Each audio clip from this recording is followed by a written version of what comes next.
The administration warns us every day about Iranian threats inside Iraq. What they don't talk about is that at least a plurality of the insurgents in Iraq are Saudi, not Iranian, and that the Turks have become so threatened by guerrilla activities coming out of the Kurdish areas in Iraq that their own parliament has now authorized an invasion of Iraq. One wonders what the administration would be saying right now if the Iranian parliament had just authorized an invasion of Iraq. They're not saying a whole lot about the Turks. I remember the Turks. They were among our greatest friends in the region. Now less than 20% of the Turks have a favorable view of our country. In addition, Syria and Jordan are inundated with refugees and other problems as millions of Iraqis have been displaced from their homes during this occupation. There's nothing new in the dangers that Iran now presents to this region. They were predictable, and many, including myself, warned about them before the invasion of Iraq even began. The question is how we address them. And history shows that refusing to engage your adversaries is not a sensible way to resolve your differences. It leaves the perception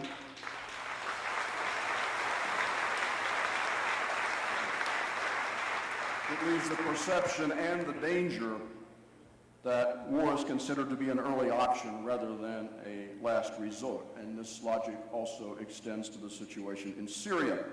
This administration's cavalcade of foreign policy failures has left us vulnerable as a nation in many different ways, including the trust among the international community in our national judgment and our moral prerogative.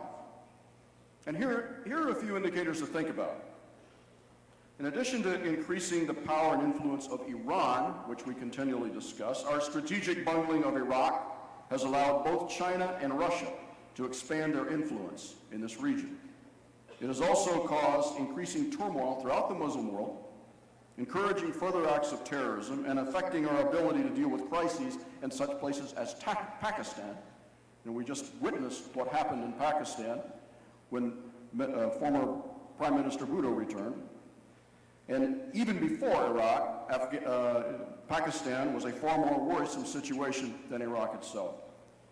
The unpredictable instabilities in the region have affected the world's economies as well as our own, and I would say especially our own. We don't talk about this very much, but we should.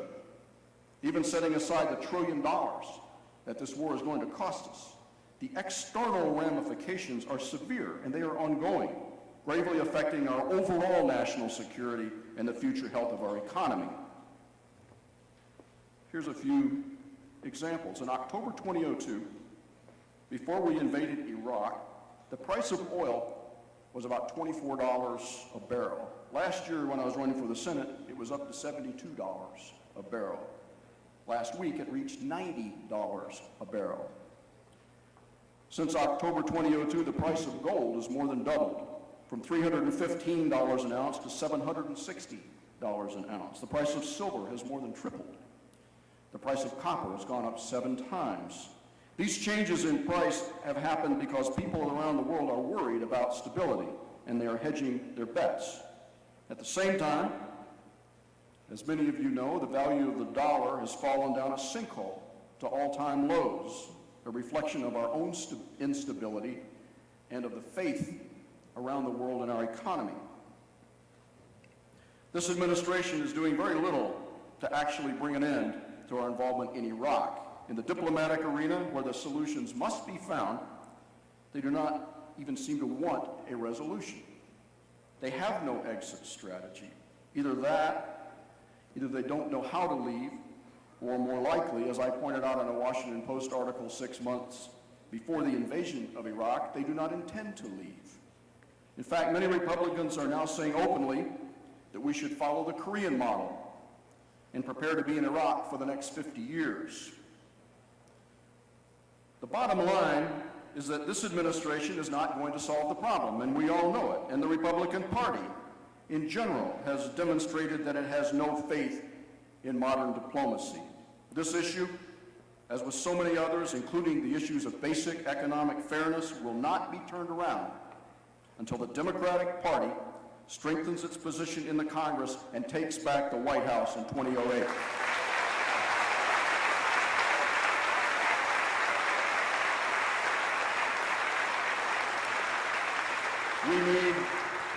We need reinforcements in the Senate. We need it badly. We're depending on New Hampshire to send us another Democratic senator in 2008.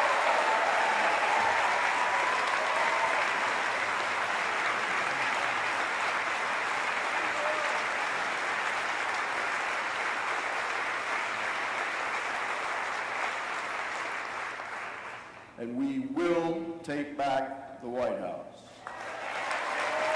The American people are ready to reject the divisiveness of the Karl Rove era. They are looking for leaders who want to solve problems. We have those solutions. We have those leaders. We are ready to repair the damage that has been done to the American spirit and to the prestige of America in the world community. I appreciate your energy. I appreciate your concern about our country's future and your hospitality for inviting me tonight. And I was asked to inform you that Curt Schilling has never lost in a playoff game where the final resolution is at stake. Go Sox. Thank you very much.